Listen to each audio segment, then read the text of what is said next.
Excellences, Monsieur le ministre, collègues directeur général, Mesdames, Messieurs les journalistes,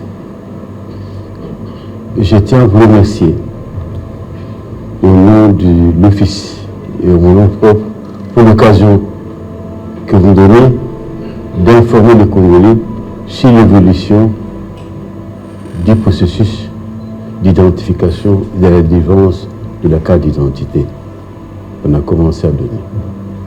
Créé en 2011, l'Office national d'identification de la population a effectivement commencé son travail en 2014. Et à ce jour, nous pouvons vous dire que nous avons fait un pas, mais avant d'arriver à ce pas-là, je sais vous donner des missions dévolues à l'Office d'identification, qui sont nombreuses, mais dont les principales sont l'identification systématique et effective de la population, la constitution des fichiers et l'entretien de ces fichiers-là, la population, et enfin la délivrance de la carte d'identité, action à laquelle nous sommes en train d'assister. La dernière carte, vous le savez, peut-être que vous ne le savez pas, vous avez quel âge, je ne sais pas moi, date de 1984, qu'on a appelée Maya Pondo.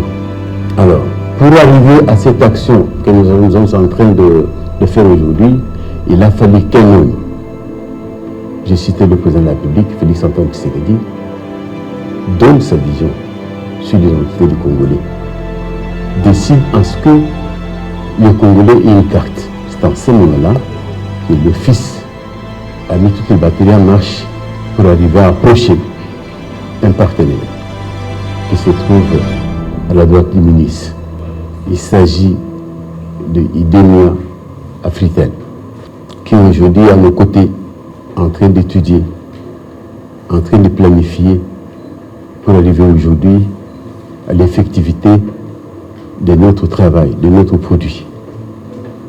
Le produit, c'est quoi? C'est la carte d'identité recherchée par tous les Congolais.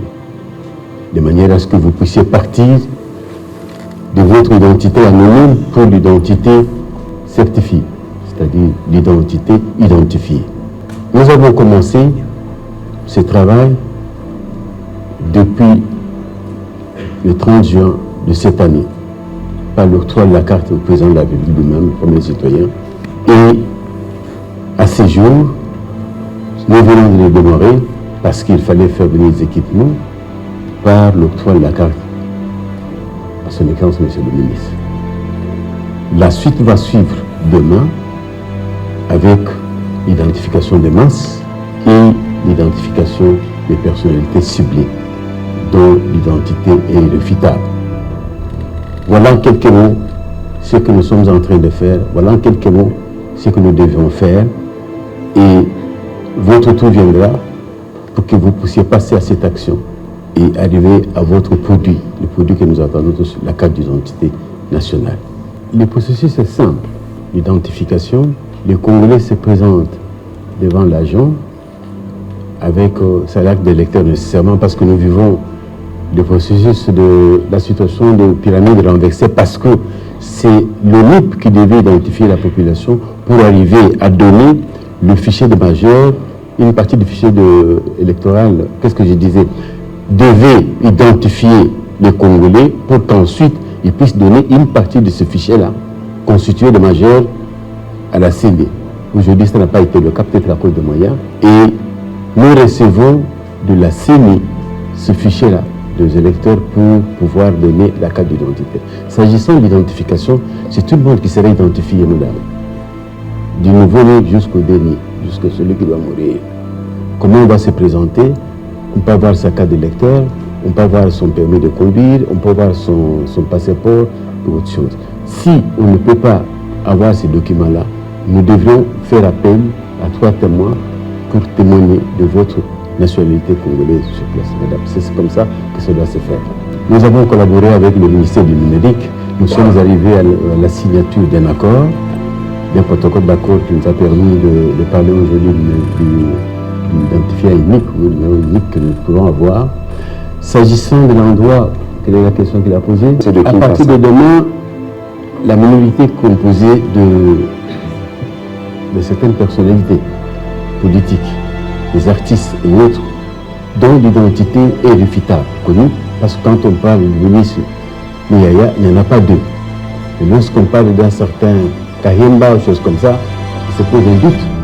Donc celles-là devront se présenter, je ne dis pas de personnalités dont on venait de parler, vont se présenter dans un des locaux du ministère de l'Intérieur demain pour être identifié et en même temps pour recevoir sa carte plus tard.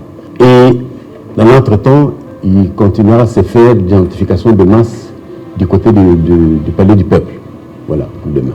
Le reste, lorsque nous allons commencer sur l'ensemble de la ville, vous allez constater l'emplacement de postes au niveau des communes, au niveau du quartier, où vous pourrez vous rendre pour être identifié et recevoir votre récépissé, qu'on peut appeler aussi reçu. Et plus tard, recevoir votre carte. Pour les autres, il y a un processus qui va continuer et on le fera à Kinshasa, l'identification. À tout moment que vous êtes identifié, on vous remet votre récépissé. Au ministère du Plan, on fait ce qu'on appelle le recensement scientifique. Venez dans votre maison, dire il y a combien de gens, 10 personnes ont passé. Tandis qu'au niveau de chez nous, on fait ce qu'on appelle l'identification, le recensement administratif. On arrive, on dit vous êtes autant, c'est M. Moulumba, et vous avez combien d'enfants, vous avez quel âge, on descend, et tout le monde doit décliner son identité. Voilà la différence avec le plan. Le dénominateur commun avec l'INES, c'est le recensement. Mais plus loin, je parlais de recensement administratif, recensement scientifique. Mais nous sommes ensemble avec l'INES, avec la CENI et tout ce que vous voulez là. Il y a des informations que nous passons entre nous pour pouvoir avancer. Sinon, nous ne serons pas à cette étape d'identification et de la carte que votre ministre vient d'avoir. Du gouvernement, nous attendons les moyens pour déployer le NIP à l'intérieur. Voilà tout ce que je peux vous dire. Alors, s'il y a des moyens aujourd'hui, je crois que l'excellence a l'habitude de m'étouffer. S'il y a des moyens aujourd'hui, nous arrivons à Kikwit, nous arrivons à Kisangani et partout ailleurs. C'est l'intention depuis que nous avons en place. Nos agents à nous de l'ONU sont formés. Ils ont commencé la formation aujourd'hui. Nous allons, dès lors que nous allons aussi recruter, nous allons aussi former. Vous avez la carte, quand vous serez identifié, vous avez votre carte, on vous donne votre reçu, vous attendez plus tard, lorsqu'on va vérifier votre identité. Est-ce que vous êtes enrôlé, est-ce que vous n'êtes pas. Le temps que nous pouvons prendre une semaine, 2 semaines, juste pour vérifier si vous n'êtes pas. Vous êtes différent du ministre du Muyaya. D'avoir trouvé un membre de l'ONU qui se trouve être le ministre de la Communication, qui évolue comme un membre de l'ONU. Je suis très content de votre. Merci. Et surtout l'attention que le public nous a accordée pour suivre de près ce processus dont tu dois s'approprier.